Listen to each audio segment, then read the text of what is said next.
story of Zahhak begins with that of Jamshid, a legendary king who had led Iran magnanimously for 700 years and brought about peace and justice, civilization, sanitation and health, arts and splendor, joy and prosperity by the grace of God during his reign.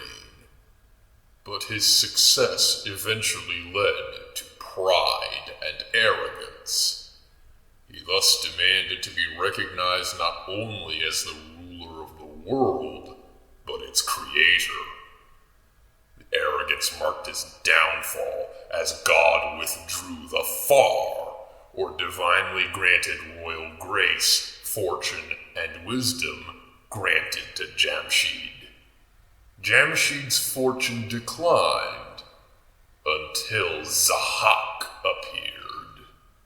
Zahhak was deceived by Ahriman, Satan, to kill his father Mirdas, an Arab nobleman, to acquire his fortune and power.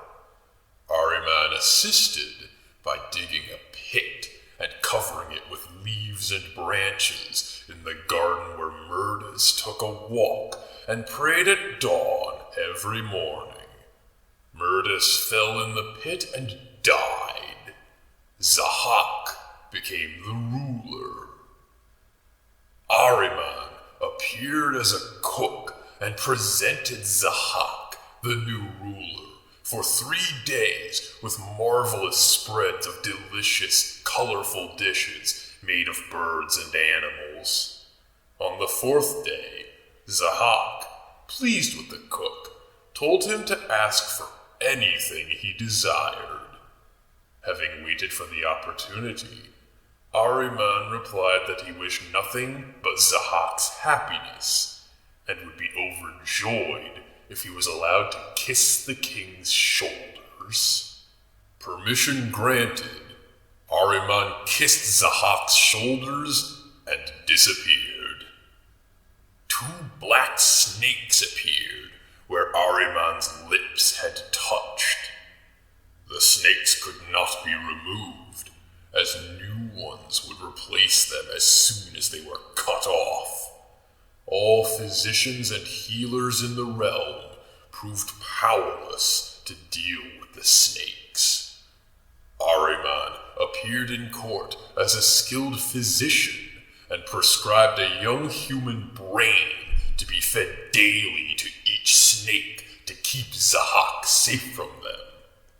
Ahriman, hateful of human happiness, had prescribed murdering all mankind.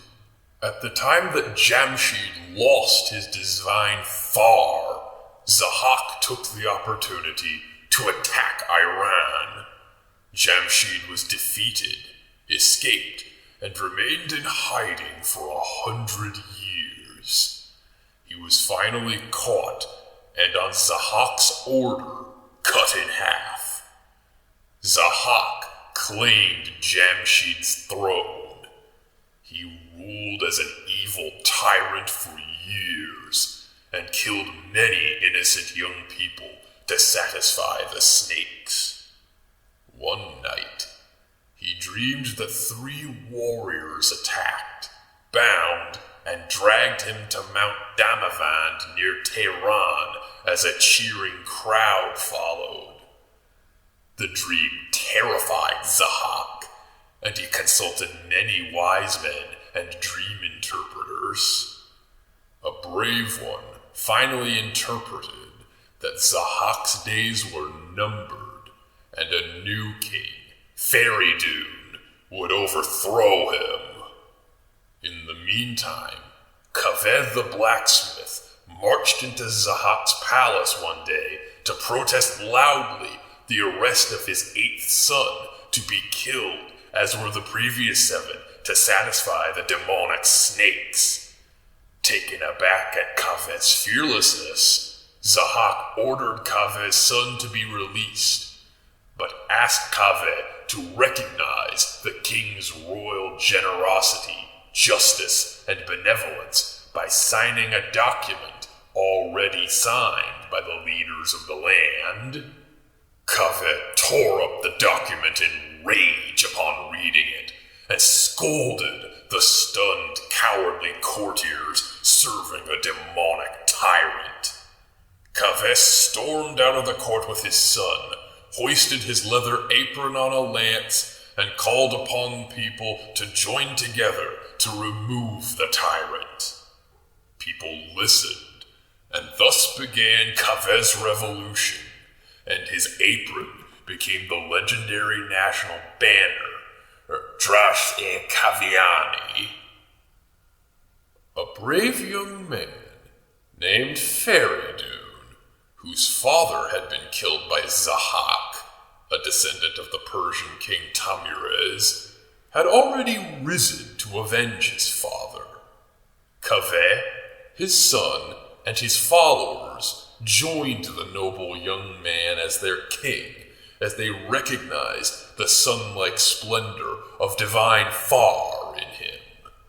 They rode for days and crossed Arvand River, now between Iran and Iraq, flowing into the Persian Gulf, to reach Zahhak's capital.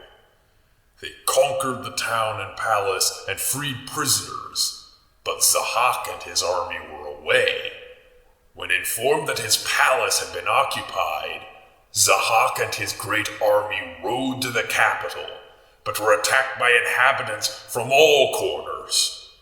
He was finally subdued by a blow to the head by Feraydun, with Kaveh and his son beside him, as Zahhak had dreamed that 3 young men would arrest him as the youngest delivers him the immobilizing blow. He was bound and taken to a cave under Mount Damavand, where he was imprisoned in chains. Feraydun thereafter proceeded to erase all traces of Zahhak's tyranny.